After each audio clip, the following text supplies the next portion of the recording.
So let's see. The first question I see from Jaden, what % do you do of each food in each mix, or do you just not worry about it precisely? Great question. I do worry about it precisely, particularly because I have a shop and there needs to be consistency in what I offer. But I did all of my research, and generally I do about 50% protein. And I actually have made myself like a little hermit crab food pyramid. And I used Kilimanjaro's hermits for that. But you want to make sure that you're getting calcium, protein, fats. So you're going to have veggies, fruits, sea veggies.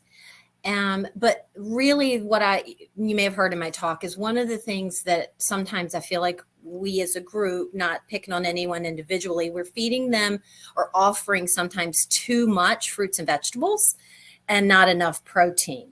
So we really need to make sure that we give them enough protein. And if you give crabs, if you offer what they need, they know what they need and they're going to get it. The problem comes when they don't have access to that protein, right? So if you're buying a food mix pre-made, or if you're making it yourself, you want to make sure you have about 50%. And the way I do it is I just measure. I have, you might want to have your protein here, and maybe you have a couple vegetables and a grain.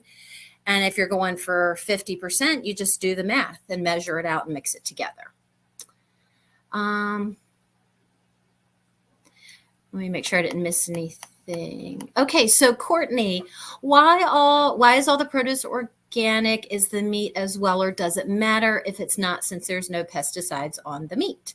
Okay, great question.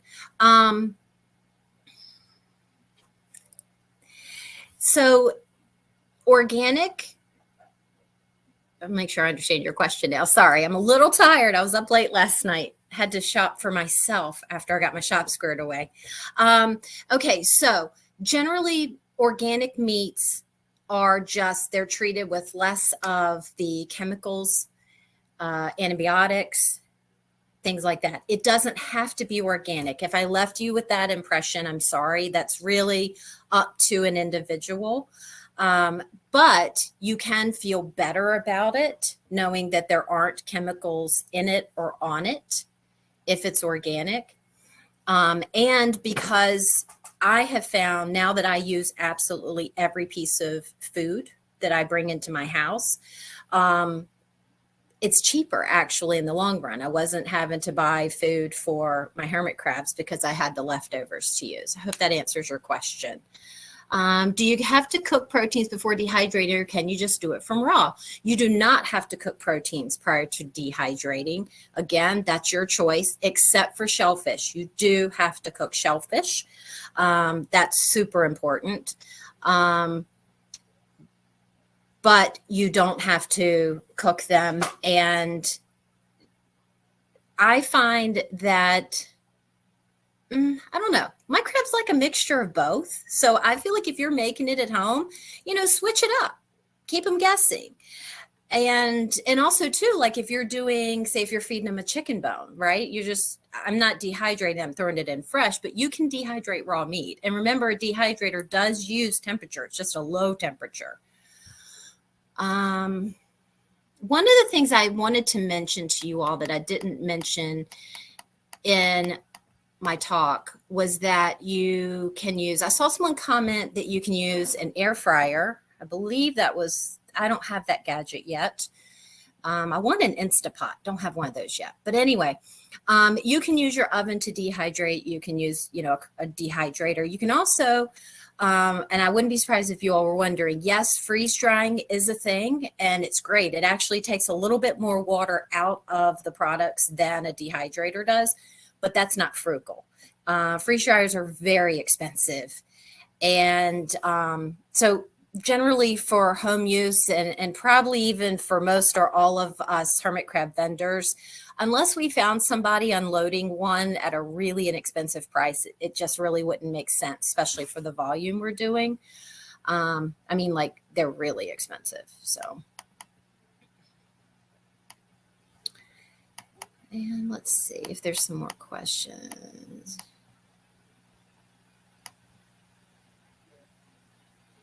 For raw meats, is it dangerous to have in a tank? Oh, okay, right. That's understandable. Let me read that question. Yeah, Cassie, is it dangerous? No, it's not dangerous to have raw meats in the tank. Crabs are scavengers, and it can get a little stinky if they don't eat it and it stays a while. But usually in my tank, my crabs go for it and pick on it for like a day and a half. And for instance, the chicken bone that I showed in my demo, I put it in my tank, and within a day and a half, 2 days, it was the cleanest chicken bone you can imagine.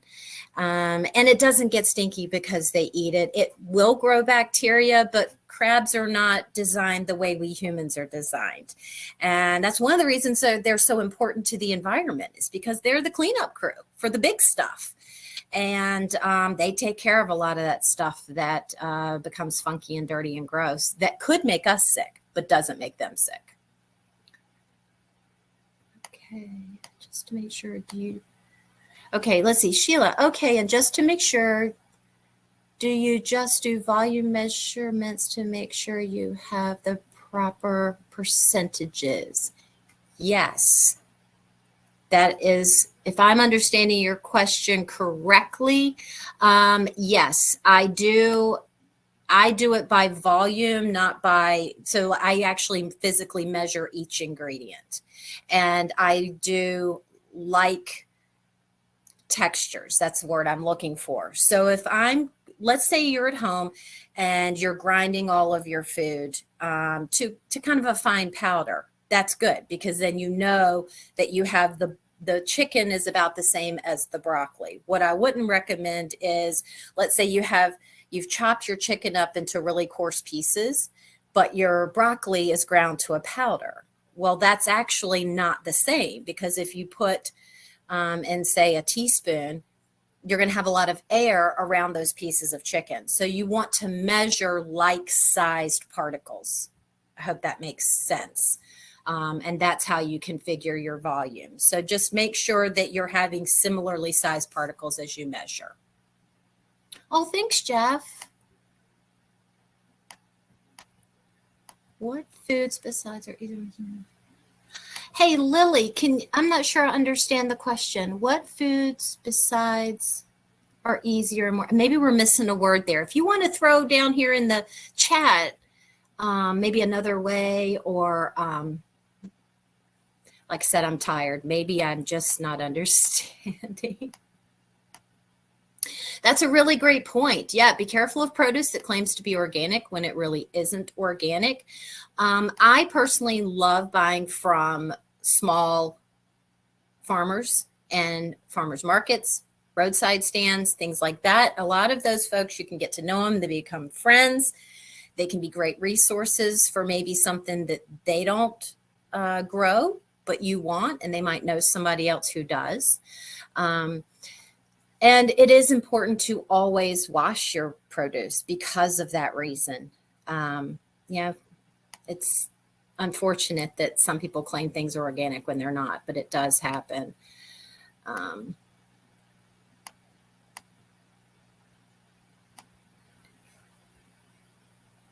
Oh, that's a great question, Lily. How should you go about getting protein in a frugal manner at a house that eats very little animal meats?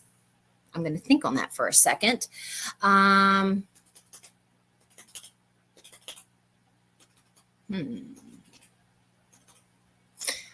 would say that's going to be a little bit tough unless you buy a package of meat specifically for your crabs, which you can do, because you also don't have to buy like a large family pack. And if your grocery store has a meat counter where you can buy like one steak or one chicken breast, that's what I would do. It's still going to save you money in the long run, even if you have to buy your animal protein, even if it's just one individual piece. That's how I would do it, because in theory, let's say an average colony is 3 to 5 hermit crabs, right? One chicken breast or one pork chop is going to last you a very long time, because you're going to presumably, let's say, cook it or not, but then you're going to cut it, you're going to dehydrate it and grind it or not, or do a combination of both. And so if you're only feeding, if a complete meal for those crabs is about 1/3 of a teaspoon a day, you can imagine how little of each ingredient's actually in there. I guess you could also ask a friend. Maybe a friend who, yeah, do that. A friend who cooks. You could ask them when they're trimming their proteins if they would be willing to save them for you. Because really, as they're trimming, they could just throw it in a little container, pop it in their freezer raw. You don't want them to really do anything to it. And that'd be another way to do it. Tricks for keeping melon less tacky. All right, let me go grab something. I'm going to show you guys. All right. You can use, so your fruits do get sticky. There's natural sugar, and it's really hard to keep them from, kind of gumming up when you dehydrate them, or even after if you've ground them up, they do want to stick together some. So you've got two different things that can cause your foods to stick together after you've dried them. It could be natural sugars. It could also be moisture. Moisture is going to ruin your dehydrated foods over time if you don't use them quickly. So you can, to help melons or fruits be less tacky, one of the things that's good that you can use is arrowroot powder. You don't have to use arrowroot. You can use other things, but just think of basically an organic safe starch for hermit crabs. And you can put a little of that in with your fruits before you grind them, and it'll grind it together, and it helps to kind of absorb some of the stickiness or tackiness. And then you can also use the little tiny moisture absorbing packets. You can put those in. Make sure, though, not all of them are made to be put with food. So do check that you're buying ones that are certified food safe, right?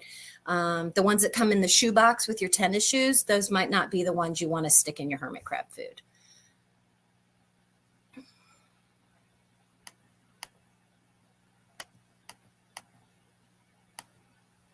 Yeah, that's a great idea, Dan. He's saying that they purchase small bits of meat from butcher shops. That's great. That's a really smart idea, because butcher shops, they have trimmings and scraps all the time. And I can get an Instapot and an air fryer attachment to an Instapot. Y'all are fancy. I'm gonna have to try this. I wish I knew a cheaper place to get seafood options, Lily. The least expensive is if you are a fisher person, and you can go catch your own, of course. But it is super expensive. There's a recipe I've been wanting to make in my shop, but I just haven't done it yet because I'm thinking, I don't think people will want to pay how much it's going to cost for me for how much of seafood I'm putting in there. I want to do like a lobster boil, and I'm going to wait till lobster prices come down. I live in New England, and lobster's still too expensive. So, all right. So you're pinning questions. All right. I'm falling down on the job here. All right. Okay. Are there any special things that are easier to buy from sellers rather than make yourself? Well, I would say maybe the proteins. Oh, actually, there's certain ingredients. If you want a wide variety of kind of those oddball ingredients that hermit crabs can have and that are nutritious, it can get expensive as an individual to buy that. So like, for instance, most of the food vendors, we probably have 60 to 100 different ingredients that we rotate through and use. But as an individual, you don't want to do that, right? But you really only need to your goal is to feed your crabs a different meal each day of the week. So 7 different meals. I don't personally find anything that hard for me to make. It's just more a matter of sourcing them safely, meaning that they're clean, organic, from a trusted source, that type of thing. Did I miss any other pinned questions, y'all? I don't. Oh, if you dehydrate meat, do you prefer to cook it first or dehydrate raw? I personally prefer to cook it. That's just my personal preference. One thing I didn't talk about that would be important, if you're a forager, right? So I forage a lot too. And I live at the beach, so on the shoreline of Connecticut. So if you have a safe place that you're allowed to forage and you can trust, there are certain things that you're not going to want to dehydrate in your home, probably. Hey, this is me. I wear gloves to cut raw meat just because I'm weird like that. But certain things do not get dried in my house, like seaweed. That is some stinky stuff. I also carry like animal scat in my shop. I don't do that in my house because that just seems gross to me. So I would recommend that you consider the scent of things if you're dehydrating them. Seafood can get pretty obnoxious as well. But you can get creative. Put your dehydrator in front of a window, put a box fan in the window, send it all outside. And those tactics do work. So how do you make an air fryer work? Unfortunately, Danielle, someone else is going to have to answer your question about the air fryer. I've never used an air fryer even for regular human food, so I'm not sure. That's a great question, Sheila. Would it be best to keep foods I make myself in the freezer, even if I've dehydrated them? Like, would it help balance out my human air from dehydrating and stuff? All right, you really cannot go terribly wrong in dehydrating. The main thing is to make sure you start right. Start with clean ingredients that have been prepared properly, and you're going to dehydrate them. Chopping them all about the same size, that's going to help you a lot. Yes, certainly you can put them in the freezer. It does make them it makes them last longer. And especially my personal opinion is that you really should freeze like fish, shellfish, but anything, even the stuff you buy from vendors, you could put it in the freezer to make it last longer. But the nice thing too about dehydrating for hermit crabs is that you want it really, really dry. Whereas, if it's too dry and you're dehydrating for humans, like if it's jerky or something, once it's that dry, it's wasted. We can't have it. And we can't give it to our hermit crabs because it's full of salt. But with hermit crabs, you want it completely dry. So it does help a lot that you don't have to get the timing perfectly right. Before I opened my shop and when I first started making food at home, there was more than once that I went to bed with my dehydrator on and woke up in the morning, panicked, going, I just dried scrambled eggs for 14 hours. It'll happen to you. And then you just have to determine for yourself, like, do I want to throw this out, or do I want to test it with my crabs and see if they even want it? Do we have any other questions? I'll scroll down to see if I missed anything. No, you don't need to cook. I see a question about lettuce greens. You're probably thinking of like the dark leafy greens, like collards, kale, things like that. To my knowledge, lettuces don't need to be cooked, and I'm fairly certain about that. Oh, I'd love it if you start trying to feed them some meat, Cass.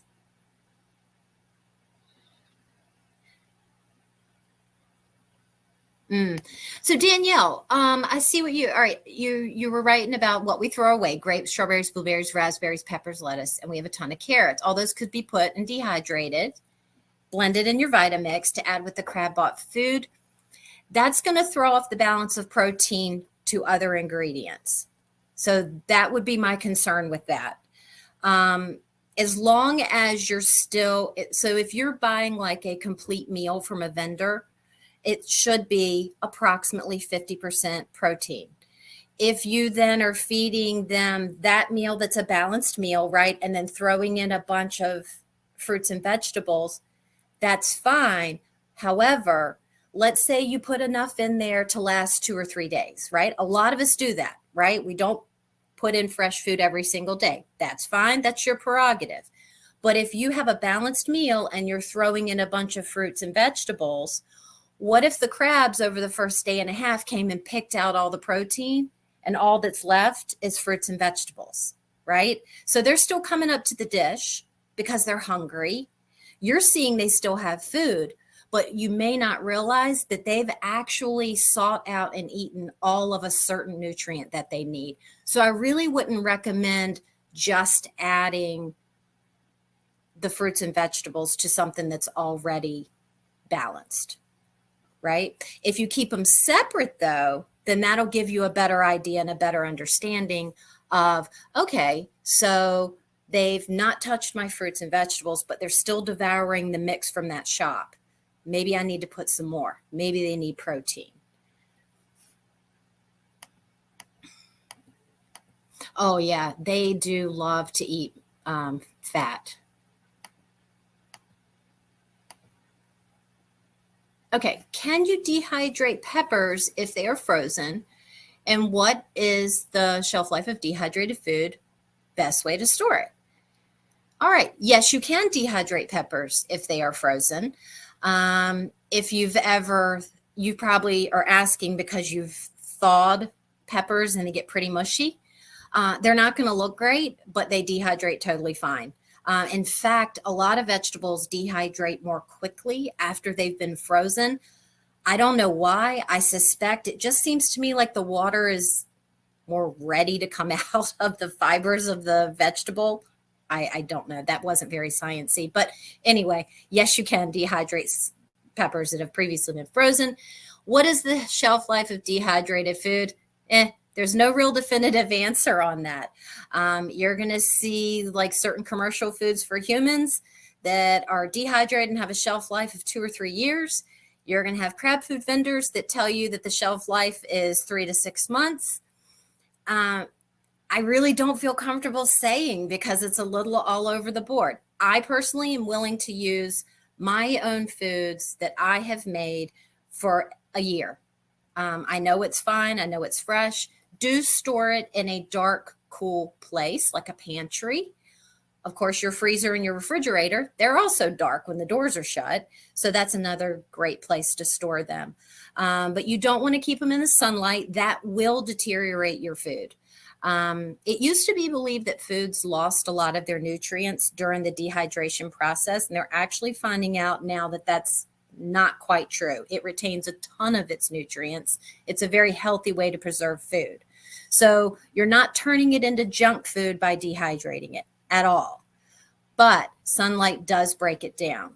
And if you notice it changing color, getting really pale, it might be time to pitch it or toss it. Also, too, you can go by your nose. When your food has a good, strong smell and it smells like the food it's intended to be, that's a good sign. One of my favorites to work with is peppers because I just think they smell so good.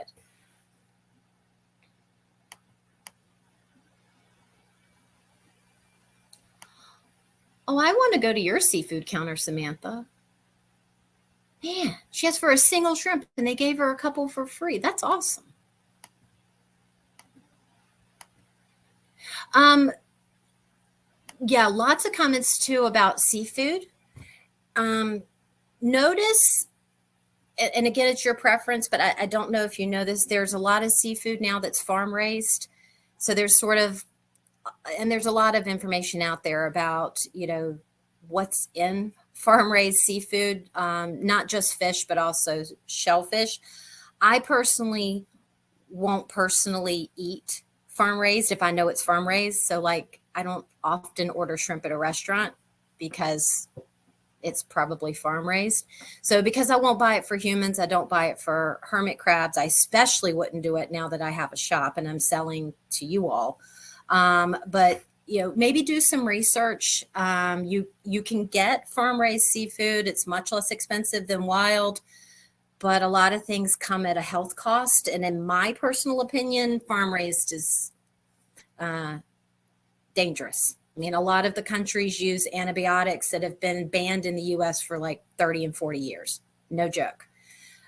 So it's up to you, but I personally wouldn't do it. And I'm always on the lookout at places like Aldi and things like that to see if I can find seafood that's satisfactory to me that I'd be willing to feed the fam.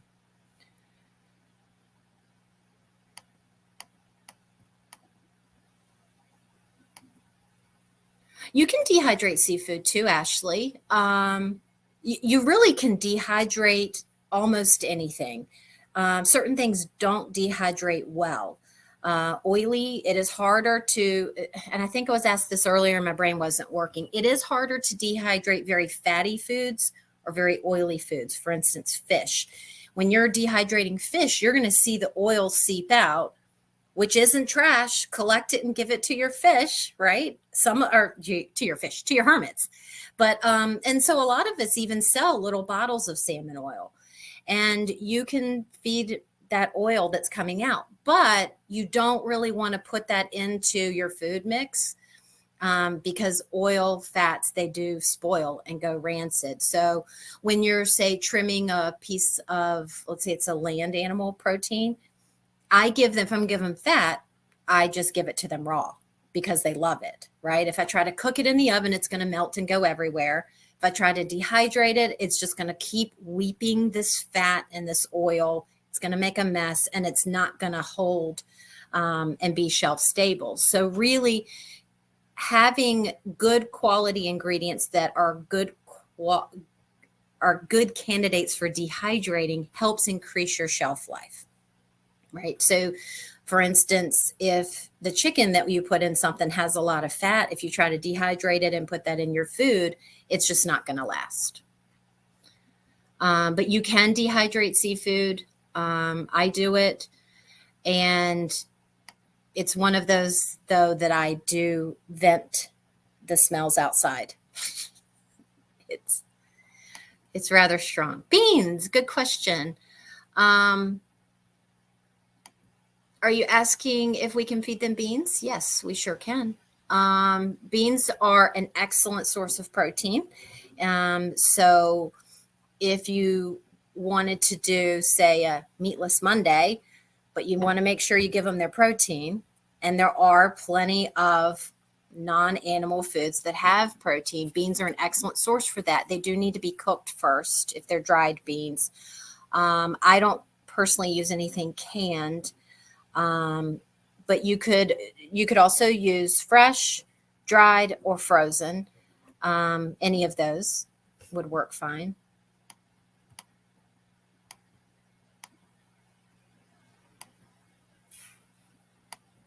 Yes, crabs do need animal proteins.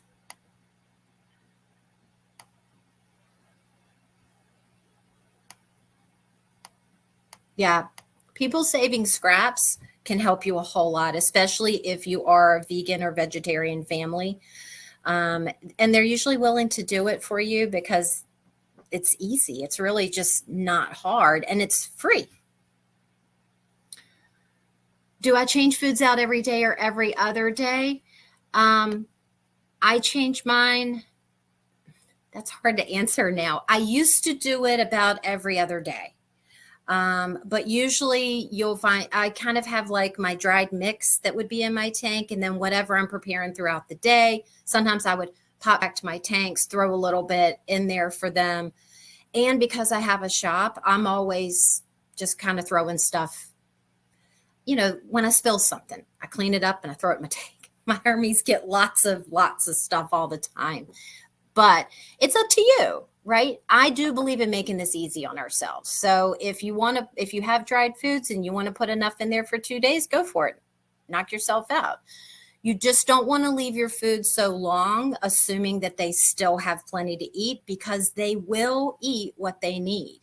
They are intuitive eaters, and they can give the illusion that they still have a ton of food, but perhaps they ate all of the calcium out of it. Perhaps they ate all the protein out of it. So you do still need to change it out every couple of days. And that's why it's like, you don't want to put a big, huge bowl in there. They just don't eat that much. All right. So I guess I need to wrap it up.